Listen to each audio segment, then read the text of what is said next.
बीड शहर पुलिस ने नशीली गोलियों और दवाओं के सप्लायर समेत एक मेडिकल संचालक को गिरफ्तार किया है। बता दें, पुलिस ने 2 महीने पहले नशीली गोलियां बेचने वाले एक गिरोह का भांडाफोड़ किया था।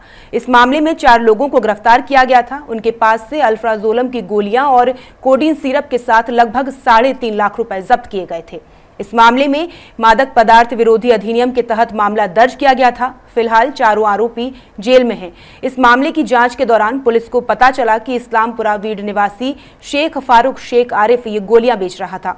जब पुलिस ने उसे गिरफ्तार कर लिया और पूछताछ की तो पता चला कि शहनशाह नगर बीड निवासी इनामदार मोहम्मद तारिकुद्दीन मोहम्मद नूरुद्दीन उसे गोलियां सप्लाई करता था। अब पुलिस ने उसे भी गिरफ्तार कर लिया है। इस प्रकार इस मामले में कुल 6 आरोपियों को गिरफ्तार किया गया है।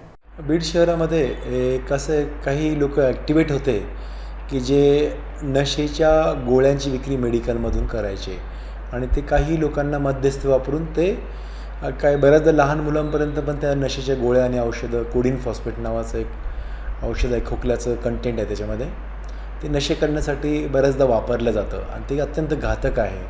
काही गोळ्या आहेत झोपेच्या वगैरे तशा प्रकारचे हे उद्योग चालू होते। नवनीत कावत सर आहेत आदरणीय पोलीस अधीक्षक आमचे, त्यांनी या संदर्भात स्ट्रिक्टली सांगितले की नशेखोरीवर आळा घालायचा आहे। त्या माध्यमातून आपणच गेल्या महिन्यात रेड केली होती। त्यामध्ये 4 लोक पकडले होते जे ग्राउंड लेवलवर अशा प्रकारचे औषधं आणि गोळ्या नशा करण्यासाठी विकायचे। त्याला जे पुरवठा करणारा मेडिकलवाला आम्ही पकडलेला आहे। पुरवठा काय सांगाल, याच्यामध्ये काही साखळी ओपन होईल का? त्यांनी किती लोक साखळीतील महत्त्वाची कडी होती आणि ही आपण अटक केलेली आहे। अजून याला पुरवठा करणारे पण अटक करणे बाकी आहेत। त्याला सप्लाय करणारा अजून एक पकडलेला आहे, त्याच्या वरचं पण पकडणं बाकी आहे।